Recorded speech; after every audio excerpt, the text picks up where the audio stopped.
सिंह पवन। जय नथिया माई, जय केसरमल बाबा, जय गुरुदेव महाराज जो, जय एकादशी मैया।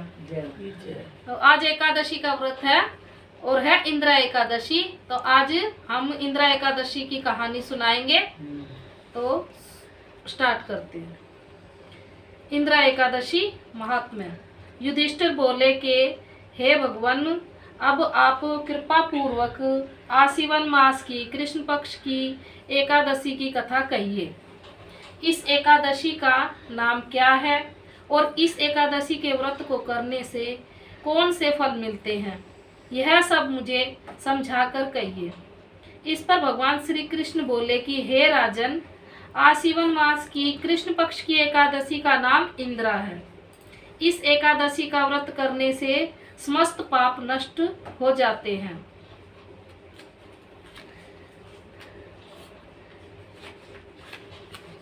इस व्रत के करने से नरक में गए हुए पितरों का उद्धार हो जाता है।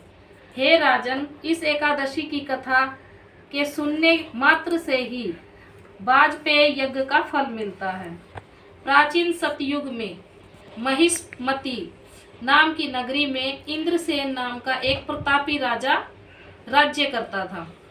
वह पुत्र पौत्र धन धान्य आदि से पूर्ण और सदैव शत्रुओं का नाश करने वाला था।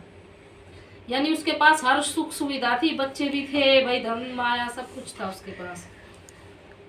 एक समय जबकि राजा अपनी राज्य सभा में सुखपूर्वक बैठा था, महर्षि नारद आकाश मार्ग से उतरकर वहां आए। नारद जी को देखकर राजा आसन से उठा और अर्घ्य आदि से उनकी पूजा करके आसन दिया। महर्षि नारद बोले कि हे राजन, आपके राज्य में सब कुशल से तो हैं। मैं आपकी धर्मपरायणता देखकर अत्यंत प्रसन्न हूँ। तब राजा बोला, हे महर्षि, आपकी कृपा से मेरे राज्य में सब कुशल पूर्वक है तथा आपकी कृपा से मेरे समस्त यज्ञ कर्म आदि सफल हो जाते हैं। हे देव, अब आपकी क्या आज्ञा है। इस पर नारद जी बोले कि हे राजन, मुझे एक महान आश्चर्य हो रहा है कि एक समय जब मैं ब्रह्मलोक से यमलोक गया था, उस समय यमराज की सभा के मध्य में तुम्हारे पिता को बैठा देखा। जो राजा था उसका पिता था, मतलब कि वो गुजर चुका था, तो उसका उद्धार ना हुआ था। तो उसके बारे में बताया कि मैं एक बार ये जब गया तो वहाँ पर हाँ तुम्हारे पिता को बैठा देखा। तुम्हारा पिता महान ज्ञानी दानी तथा धर्मात्मा था। वह एकादशी के व्रत के बिगड़ जाने से यमलोक को गया है। उससे एकादशी का व्रत टूट गया था, इसीलिए यमलोक की यात्रा करनी पड़ी। तुम्हारे पिता ने मुझसे तुम्हारे लिए एक समाचार भेजा है कि आप मेरे पुत्र के पास जाएं। मेरे पुत्र का नाम इंद्रसेन है, जो कि महिष्मती नाम की नगरी में राज्य करता है। मुझे किसी पूर्व जन्म के बुरे कर्म के कारण ही यह लोक मिला है। यदि मेरा पुत्र इंद्रसेन आसीवन मास के कृष्ण पक्ष की इंदिरा एकादशी का व्रत करे और उस व्रत के फल को मुझे दे दे, तो मेरी मुक्ति हो जाएगी। इस लोक से छुटकर मैं स्वर्ग लोक में वास करूंगा। जब राजा ने महर्षि नारद जी से पिता के ऐसे दुख पूर्ण वाक्य को सुना तो उसे बहुत दुख हुआ और इंदिरा एकादशी के व्रत की विधि पूछने लगा कि हे नारद जी, अब आप मुझे इस एकादशी के व्रत की विधि बतलाइए। इस पर नारद जी बोले कि हे राजन, आसीवन मास की कृष्ण पक्ष की दशमी के दिन प्रातः काल श्रद्धा सहित स्नान करना चाहिए। इसके पश्चात दोपहर को भी स्नान करना चाहिए। उस समय जल से निकलकर श्रद्धा पूर्वक पितरों का श्राद्ध करें और उस दिन एक समय भोजन करें तथा रात्रि को पृथ्वी पर शयन करें। इसके दूसरे दिन अर्थात एकादशी के दिन प्रातः काल दातून करें और स्नान करें।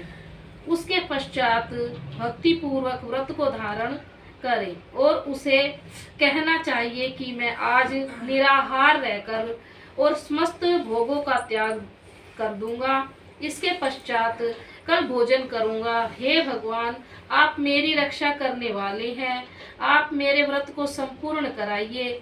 इस प्रकार आचरण करके दोपहर को शालिग्राम जी की मूर्ति को स्थापित करें और उत्तम ब्राह्मण को बुलाकर भोजन कराएं और दक्षिणा दें। भोजन में से कुछ हिस्से को गौ माता को दें और विष्णु भगवान की धूप दीप नैघव आदि से पूजा करें और रात्रि को जागरण करें। इसके उपरांत द्वादशी के दिन मौन होकर बंधु बांधवों सहित भोजन करें। हे राजन, यह इंदिरा एकादशी के व्रत की विधि है। हे राजन, यदि तुम आलस्य रहित होकर इस एकादशी के व्रत को करोगे तो तुम्हारे पिताजी अवश्य ही स्वर्ग को जाएंगे। महर्षि नारद जी राजा को यह उपदेश देकर अंतर्ध्यान हो गए। राजा ने इंदिरा एकादशी के आने पर उसका विधि पूर्वक व्रत किया। बंधु बांधव सहित इस व्रत को करने से आकाश से पुष्पों की वर्षा हुई और राजा का पिता यमलोक से रथ पर चढ़कर स्वर्ग को चला गया। राजा इंद्रसेन भी इस एकादशी के प्रभाव से इस लोक में सुख भोग कर अंत में स्वर्ग लोक हो गया।